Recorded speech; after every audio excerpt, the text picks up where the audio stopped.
Hey, it's Paul Banis with GreatDad.com, the website for fathers, because dads don't always think like moms. And if you're just tuning in, Great Dad Talks is a series of weekly conversations with new and expert dads, all with a point of view on modern parenting.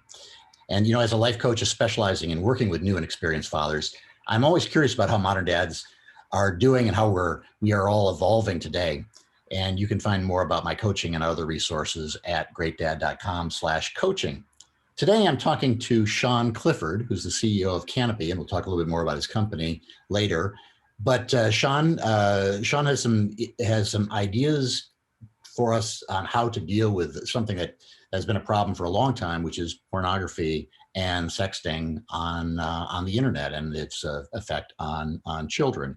And you know, this has been a problem or a challenge for us for a long period of time, but even more recently, it's become something that's really hard for kids to avoid, even as young as 4 or 5. It just happens. So we'll get into some of the things that maybe Sean has to tell us about the reality of the problem and things we can do as dads to help our kids through it. So welcome, Sean. Thank you so much, Paul. Grateful to be here.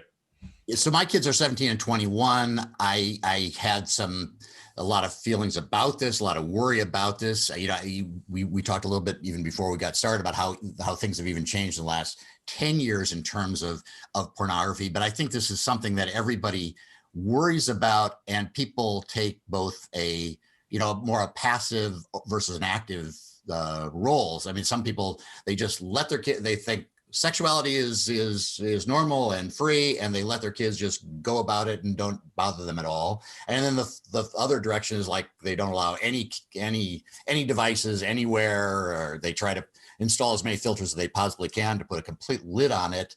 What do you think the happy medium is in between those two, just to get us started? Well, first of all, I would say I sympathize with the challenge in that it is tricky, and we have empathy for what parents are dealing with. We come from the perspective where we think tech is amazing. Number one, it's an incredible resource for education, for interacting with family and friends, for socializing and whatnot. And so we're pro-tech. But at the same time, it's almost impossible for a child to have a device today and not be exposed to some really toxic stuff online, among other challenges. Candidly, I don't think you're going to put the cat back in the bag, right? So this is out into the world. So the question for us, and I actually think one of the great questions of the age is, can we learn to live well with technology? Mm-hmm. And we're in the midst of a great social experiment at some level where, you know, it's only been maybe 12 years since the smartphone came out. Rapid adoption among the whole population, but especially teenagers, has effectively put us in a point where, for the first time in human history, your average 11-year-old has in their pocket access to everything that's ever existed in the online world, all the good, all the bad.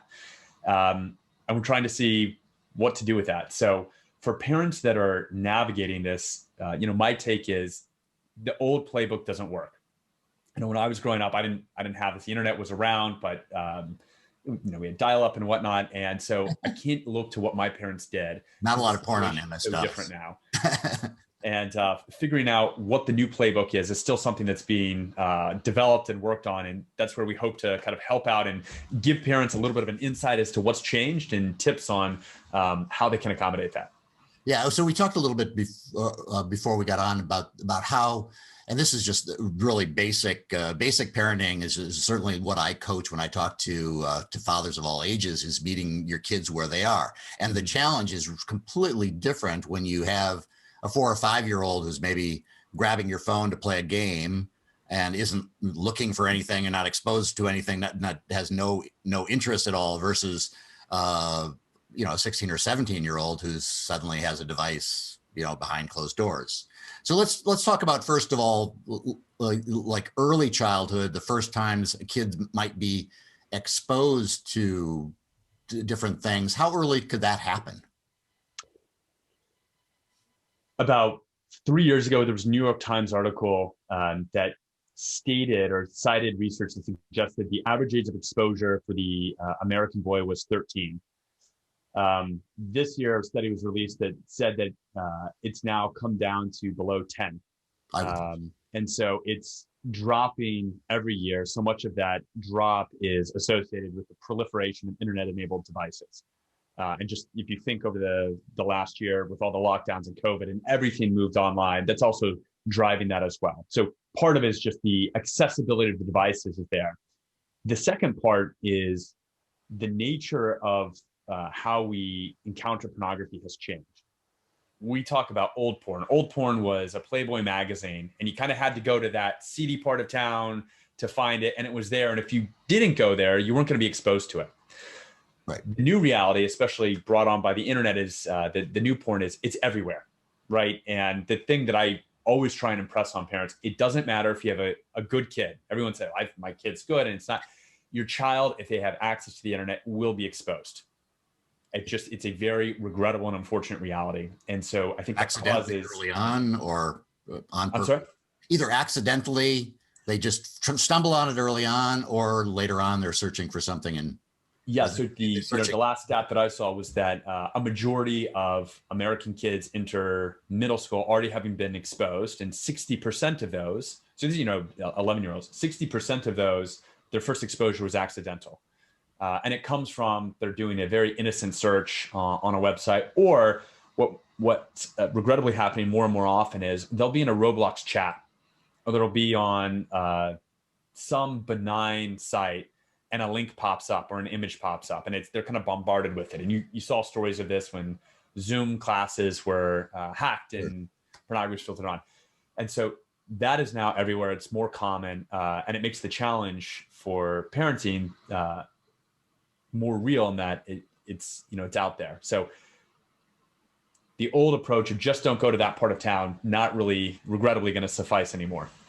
Yeah, it's so important to think about also how your child evolves. The worst model of parenting is you got your child, 0 to 18, and you use the same parenting style from baby all the way to adulthood. And it's really trying to figure out what's the best strategy for each one of those ages. And I know we'll talk about the app and how that helps at different ages, but like for those younger kids, absent the app, are there things to be more aware of, or things that parents should do for that 7, 8, 9-year-old who might stumble on something without any interest, but is going to be seeing something that's bad for them? Yes. And as uncomfortable as it is for the parents, but also for the kids, we think you need to be proactive about this. And there are tools out there. There's a book called Good Pictures, Bad Pictures. But by giving your kids an understanding of what they may encounter, what they almost inevitably will encounter, and then how to respond to it when they do, I think is so important. So that book provides a framework, but my kids are 9 and 7, 4 and 2, but for the 2 older ones, we've already had that talk. People do crazy things online, and you may see someone like riding their bike into a wall or taking their clothes off. And my kids are like, that's crazy. But like, we've prepared them for the moment when that inevitably, regrettably will happen. And so the first is just to alert them to it. The second is to equip them for what to do when it happens. Come talk to us. We always want our kids to come talk to us, knowing that they won't be in trouble. We won't be angry, that we are always interested in having that conversation and guiding them and helping them. And so telling them, hey, come talk to your mom or dad when that happens, I think is really important, so that when someone at school shows them a picture, or it pops up here or there, they know that's not something that I expected to see. And let me have the conversation. And then when they do come, I think the other big thing is that the parent, you have to prepare for what are you going to do when that moment comes?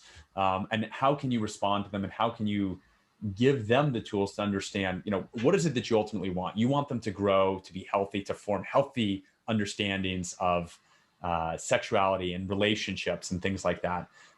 And frankly, a lot of the toxic content out there shapes them in a way that leads against that. So preparing them for it, preparing for yourself, I think both are critical. And the last thing I'll say is it's not one talk. We sometimes refer to, the talk, yeah, as if you have it, you're done, you moved on, you've like checked that parenting box. And we think that's, dozens or hundreds of small conversations throughout the course. They will change. How you talk to a 8-year-old about pornography is very different from a 12-year-old, from a 17-year-old. I also think that, the way that what kids are looking for. When they're younger, it's usually accidental exposure. When they're a little bit older, 10 to 12, 13, they're curious. They've heard things they don't really understand. They're trying to investigate. And when they're older, as the hormones rage in, they may actually be seeking out better understanding. And so at each part, I think the conversation changes a little bit. Yeah, that's so important that it's far easier to have those little talks where it is just a question or a comment that kind of frames the whole situation than to have the one big talk after something, something has happened that you regret having had happened. I find it really easy, really better to do those conversations in the car when you're not face to face, and you can kind of have a conversation that's a little bit, that removes a little bit of that awkwardness from the subject. But I think a lot of people are very, whereas they may be sex positive, like you say, you want your kids to have a healthy sex life, and you're also worried about the awkwardness of trying to demonize it. And I think that's where it gets touchy for a lot of parents, is they don't want to create shame, but then they're also interested in avoiding the real psychological harm. Yeah. Yeah. And Paul, the thing that I would say on this point is, whatever you want for your kid, if you are not actively speaking to them and having those conversations, search engines, marketers, and other forces will, right? So if you do have a vision and a desire for kids to develop in a certain way and kind of perceive the world consistent with how you think they should, know that if you're not speaking into it, they're going to form perspectives, and more often than not, they'll form it online from people who may not have that same love and interest in your kid developing in a healthy way. So not to single them out, but do you want your kid to learn about pornography and sex from Google, or from someone that actually wants to speak with them and cares about how they wrestle with these things? So how good are school programs? I mean, a lot of things like this are kind of outsourced now to school programs that talk about sexuality. For example, that was a big thing in our schools, and they did great orientations for the parents to explain how they were going to talk about all these things.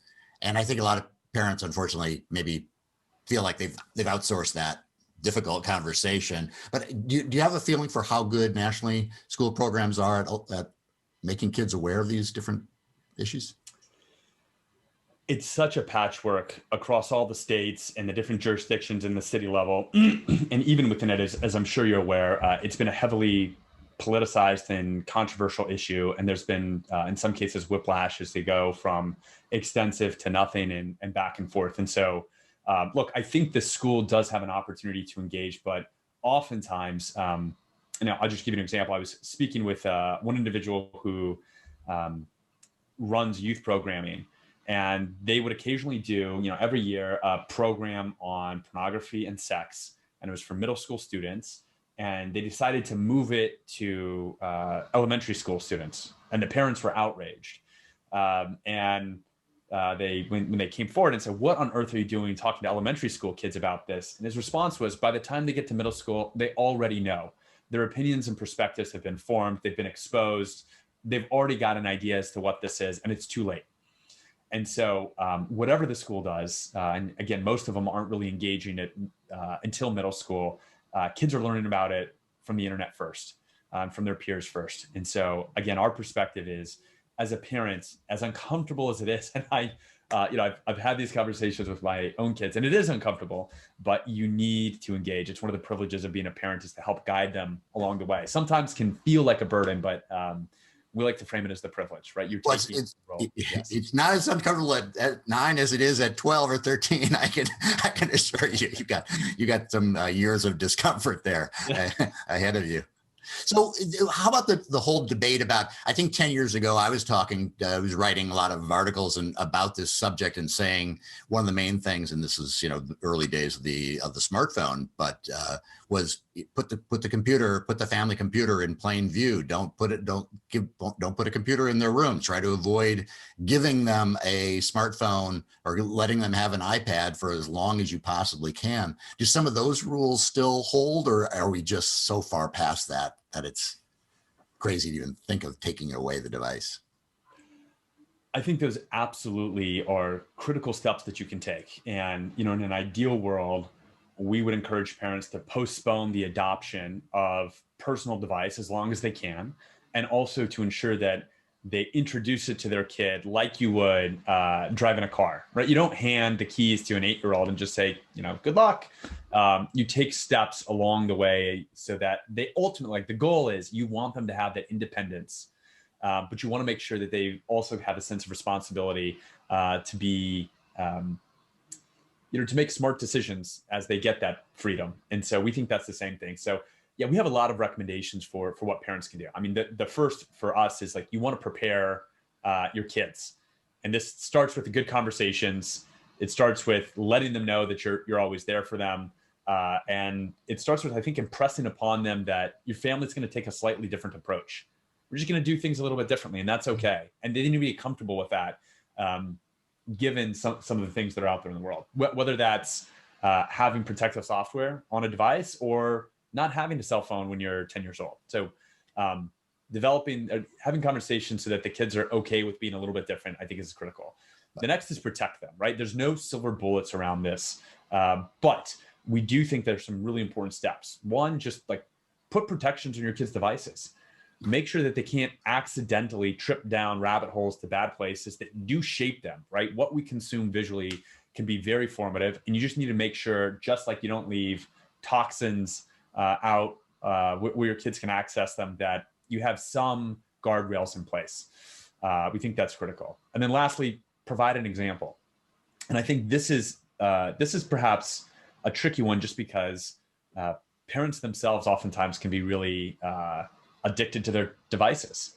And so kids will pick up on that. So we think providing an example, both in terms of bound your device in time and place. And so by time, I mean your device should go to bed before you, and it should wake up after you. Yep. And we highly recommend take one day where you have a tech Sabbath, right? Where it's just, you're not using it on that day, and then bound it in place. We have a rule. You walk into our house, we have a basket by the front door. You put your phone there. You're a guest, doesn't matter. You put your phone there. We never have it at the dinner table. We don't allow devices in rooms, which is easy. Our kids are still young now, but for us as adults, that can be challenging. But it's a good habit to get into, that devices have a place where they belong. And so by providing an example on that, which I think is so helpful, not only can you set your kids up to be healthy tech users, but critically, I think you can also set them up to not be so prone to titillation and instant gratification, which is effectively, our devices are built to be as titillating as possible and alluring as possible. And erecting that structure now can be very healthy as they grow up. Yeah, you said something really, a bunch of things that are really important there. And I think we'll have to shift into the older kids first, because the greatest thing here is getting ahead of the problem and setting the guidelines early, because it's so much harder later on to say, oh, by the way, to your 13 or 14-year-old, I'm installing a thing that's going to now monitor your behavior on your phone, or I'm taking your phone away from you. So we didn't give our kids smartphones until they were 16, and they're 17 and 21 now. So if you can imagine that kind of how difficult it was for them. And maybe we certainly waited longer than a lot of parents did. But your advice, I think, is really good, is that whole line about our family is our family, and our family may do things differently than your friends, is so important for just a whole bunch of different subjects. Is that, we have our family and we do things our way, and this is the way we do it. And the earlier you start talking about that message just in general, the more it becomes true. And Paul, the thing I would just jump in and quickly say there is, I think the extent to which you can find a tribe to do this with can be so helpful. Yeah. And so there's a great group out there called Wait Until 8th that encourages parents to come together, sign a pledge among similar age kids in the same classroom, that they're going to wait until 8th grade to give their kids a smartphone, so they don't feel like they're missing out, which, as your kids developing, social pressure, peer pressure is real. It is powerful, and your kid can miss out. And so by finding the tribe to do life with that adopts similar habits around this, I think can be so important. And the other thing that we always try and encourage, and I'd love to hear how you navigated this with your kids, but replace the void with something good. So they're not going to have the phone. And, you know, the one example that I heard from a dad was they delayed getting their kid a phone until they were 16 or 17. But he said that he was going to get his kid a fancy electric guitar and guitar lessons.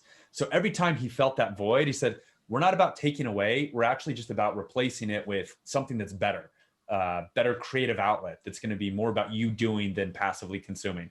Still, the son felt a little bit at odds, but it helped them in the relationship in particular by knowing that the parents aren't just like, I think kids sometimes struggle with, why do my parents not want me to fit in, right? And by saying, no, this is actually because we care about you, can go a long way. Yeah, I think that does, I'm afraid my kid didn't get a guitar out of this bargain, but it was part of a conversation that was very ongoing about us caring about them and trying to do the right thing for them, letting them have a lot of freedom in a lot of other different ways, but just having very open conversations about the evils of too much screen time. You know, I can't say it always went down that easily, but it wasn't as much of a friction point as you might expect. And some of that also was, we didn't have a tribe situation, but there was a lot of conversation with other parents about what they were doing. And if you're active in a PTA or any kind of school organizations, I really advise trying to get as many parents together. It would be ideal if all schools kind of did a survey so that parents know where other families are at any given time in terms of this whole trajectory, whether, you know, do they have a Wii? Do they have a PlayStation? Do they have all these things? So when your kid says, yeah, but everybody else has an iPhone 27 or whatever number we're up to, you're able to say, well, actually, you know, the most recent study says that only 40%, well, you know, whatever it is, gives you a lot more ammunition in that vein. But the other thing too is setting that example of what you do in your house for yourself. And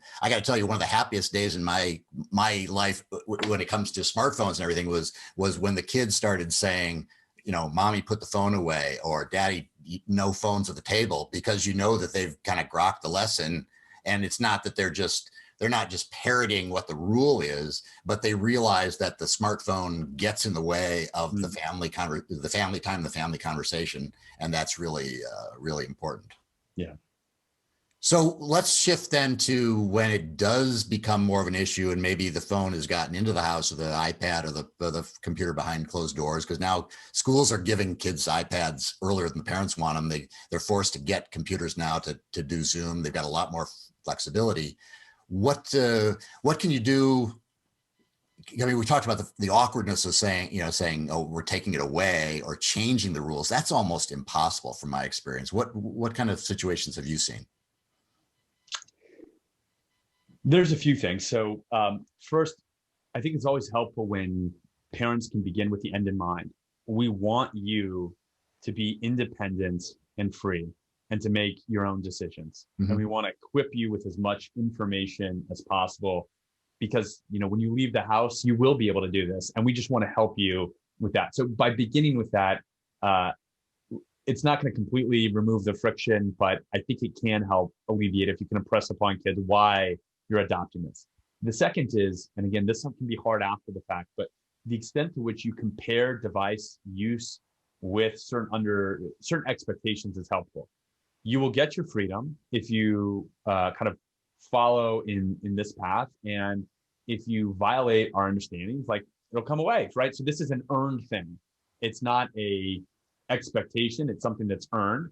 And again, after the fact, it can be more challenging to do, but not impossible. The way that we have found when it's after the fact, when your kid already has the device, is to adopt it family-wide. So adopt the family tech contract that applies not just to the kids, but to the parents as well. We are all in this together. We all realize that we want to live well with technology and that it impacts us. It can be a distraction. It can be a source of idle, passive consumption, which takes us away from things that we want to do together. And so we're all signing this together. And there's rules for all of us, not just for you. I'm not the parent speaking down to you, but this is about us all figuring out how to live well with these devices. So I think that can kind of help reframe it from why the kid is being isolated out to, hey, we're all trying to figure this out together, which I think is important. Yeah. Well, yeah, not in the porn area, but we have conversations all the time about how insidious TikTok is. And my son periodically deletes his off of his, when it's finals time or he's got a crunch, report or something to do, he deletes it off his phone because he knows how it can just affect him. And I think those kind of conversations just ongoing about what's going on the internet and how, whatever it is, that, the newest Netflix series or whatever, how they can take over your life and what the value is of consumption versus creation, which is a concept that we're trying to teach them to some degree. I don't pretend to be an expert on any of this, but I've just got my little sample size of two. You know a lot more about how this works, but just that dichotomy alone is such a huge thing about what kind of consumer you want to be. Because we were talking earlier, and let's talk about that for a second, is about how the industry and all the money is being made on bringing all of us, adults and kids, into the internet more and more, deeper and deeper into things that try to grab our money and our attention. Yeah. Talk a little bit about the neuroplasticity and how the brain is being wired, not only through porn, but through all these different activities. Yeah, it's fascinating. And, I think the anecdote that I heard that really stuck out with me is if you drive in Menlo Park or Silicon Valley down roads, that building over there has 25 neuroscientists, and that one has 50, and that one. And so, the question is, why are these neuroscientists there? And a way a lot of these companies make money is by capturing as much of your attention as possible. And they have become incredibly sophisticated about how they capture your attention, as opposed to what tools should do, which is help you fulfill your intention. And so I think, the social dilemma gets at this a little bit, but the mental image that pops in my mind is, it's your hormonal developing 16-year-old versus a team of neuroscientists that are trying to get them to do something. And how do we think that's going to end up? It's not a fair fight, so to speak. So to get to your question about how kids process this, one thing that we have found effective is, especially as teenagers, are independent. They want to be independent, right? They don't want to be told what to do or controlled. And it's to actually help educate them what our devices are. Our devices are designed, which means they're engineered, what are they engineered to? They're engineered to manipulate you, to get you to behave a certain way, whether you want to or not. And I think framing it like that, all of a sudden it takes, you gave the example of TikTok, which is so compelling, right? Yeah. You could sit there for hours and doing research for Canopy. I have, and it's, it is addictive and it's entertaining. But they've built it that way to be constantly alluring and educating your kids about that, whether just at the higher level of, it's designed to be manipulative, or if you want to get into it. I think I mentioned my wife is a neuroscientist, and they've built little dopamine machines that really optimize dopamine production. You get those continual hits that keep you there. It's that slot machine effect. Makes it very hard to turn away, all of which is by design. Stress tested in hundreds of A/B tests to make it as compelling as possible so that you don't turn away.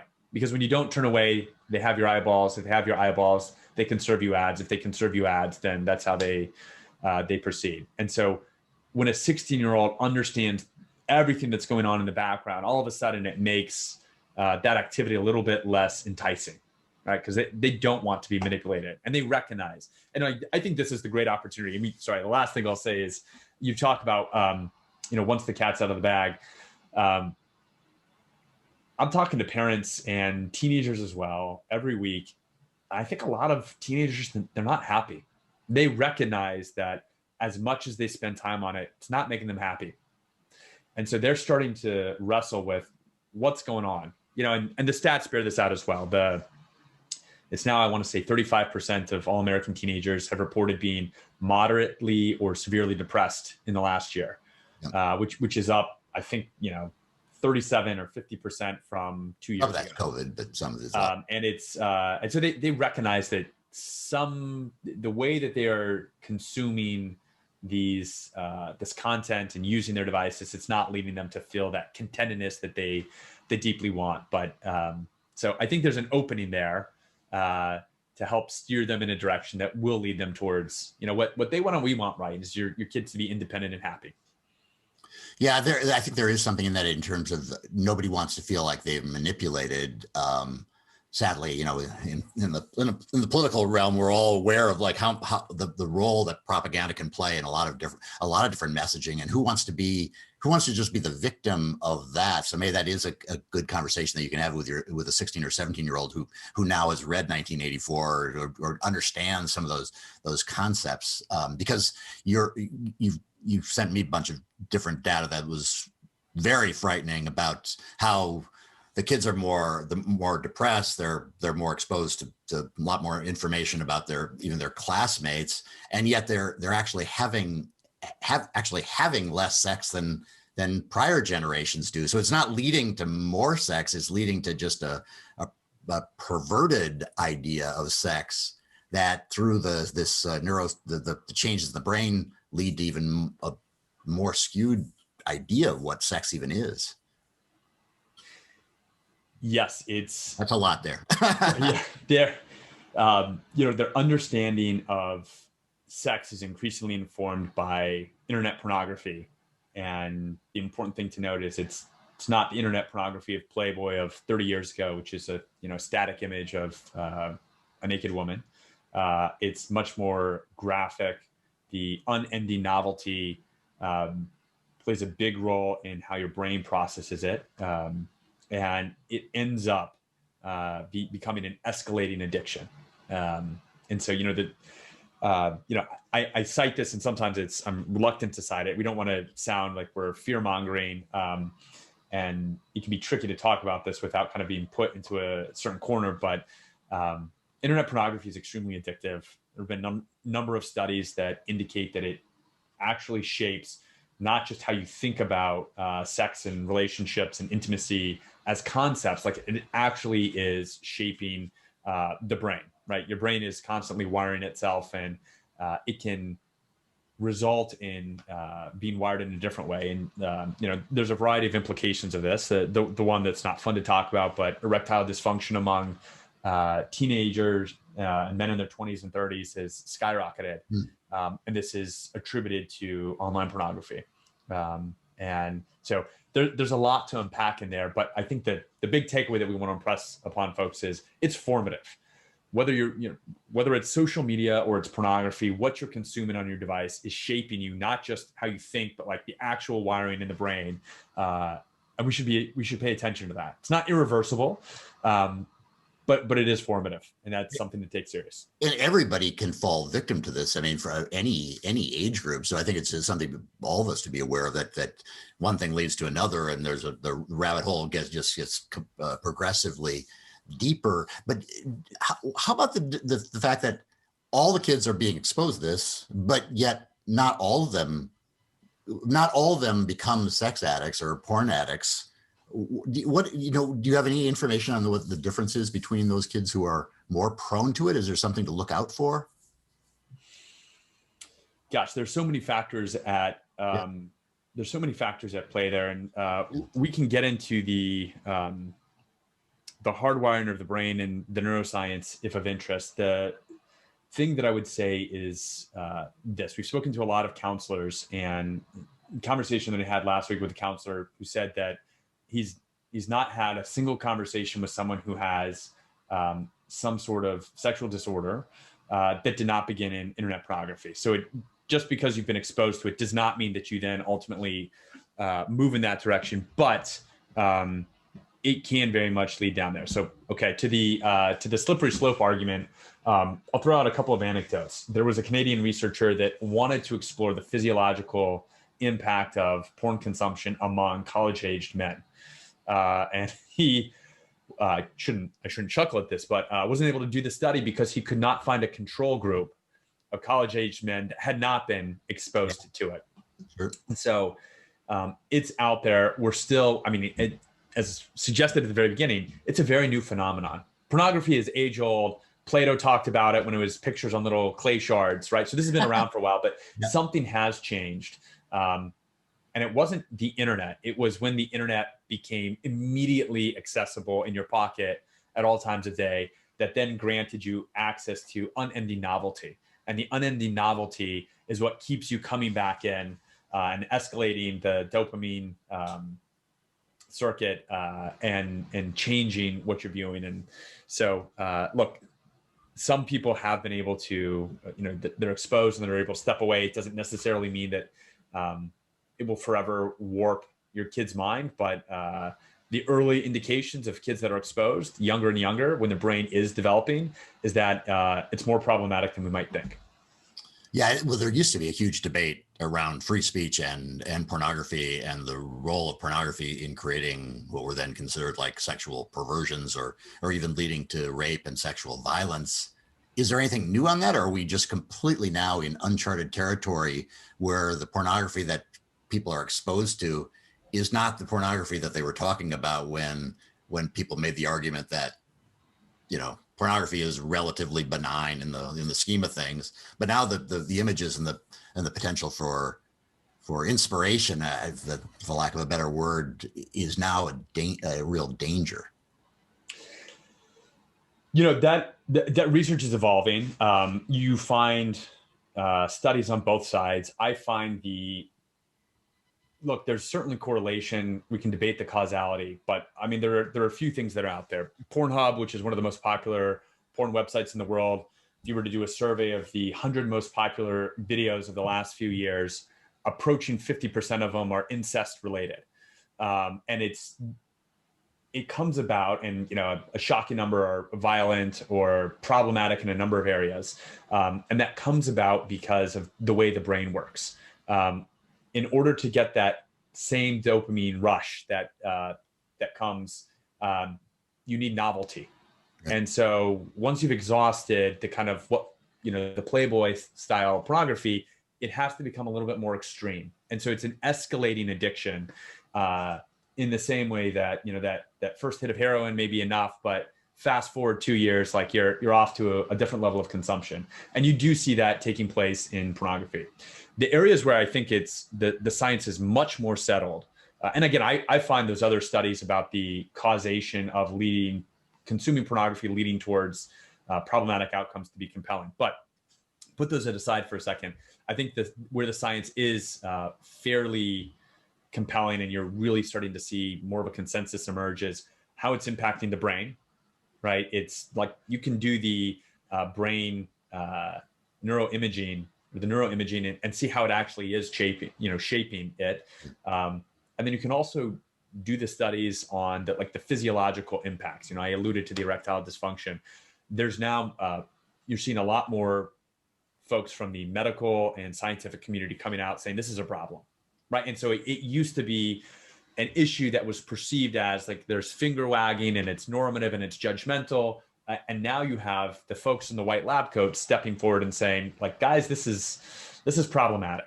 You see the public health officials that don't want you to vape or drink too much soda or watch pornography. And it's for the same reasons that it's impacting you in a way that they can actually observe, quantify, and predict the negative outcomes.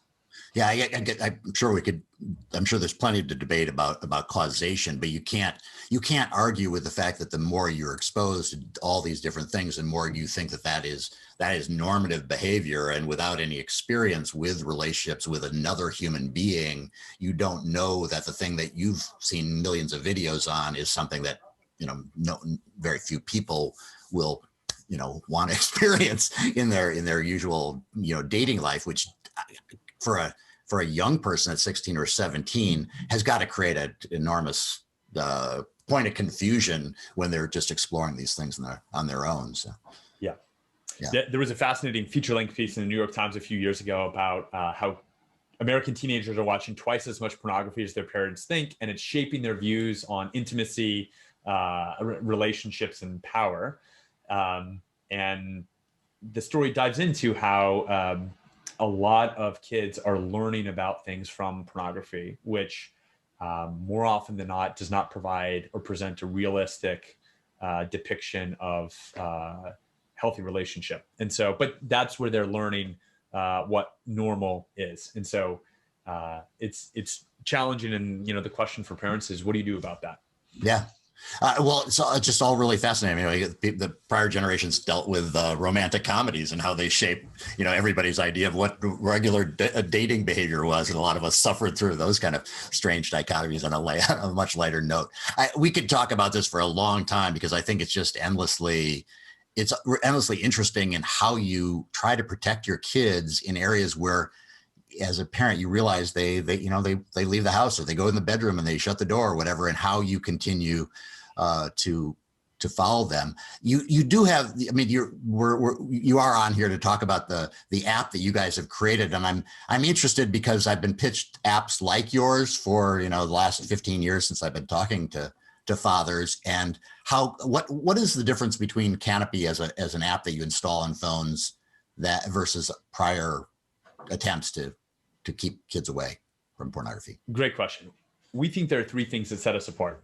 The first is the old style or the traditional internet filters would block known bad domains. So Pornhub.com blocked, right? And that filter was as effective as the list was up to date. And so the challenges you can imagine in the dynamic modern internet, right? 10,000 new websites created every few hours. And so can you keep up with that? And secondly, the other big challenge is that pornography can now appear everywhere, right? It used to be just like, as long as you could block those 3 bad sites, you were fine. Now it's everywhere. It can appear on Twitter. It can appear on otherwise benign sites that now feature the good and the bad mixed together. So if that's the old approach, the new approach, the technology that we've developed and brought to bear is we scan all internet traffic in real time. So when you enter in a URL and click enter, in milliseconds, we're looking at all the text, all the images, all the videos on that page, seeing if any of it is pornographic, and then either serving up only the good content by just plucking out the few things that are bad, or blocking the whole site if too much of the page is problematic. Mm-hmm. And so we are not reliant on yesterday's list or even 10 minutes ago, an assessment of it. It's all happening in real time. So this enables you to explore confident that wherever you go, the whole wide dynamic internet, we're going to be able to capture the bad stuff and make sure it doesn't hit the pixels of your screen. So that's the first approach that makes this different. The second thing is we have worked really, really hard to lock the back doors, by which I mean there's a number of traditional ways that you can circumvent a lot of the standard filters. I'll give you the one example is you can go to an app that has an in-app browser.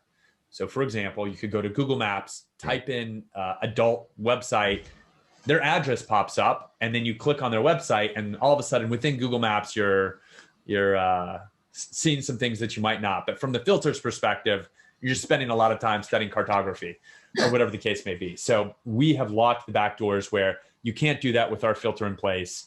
There are some apps out there that use peer-to-peer encryption. We can't filter in, so we give parents the chance to block those apps so that there's just not that portal that's available.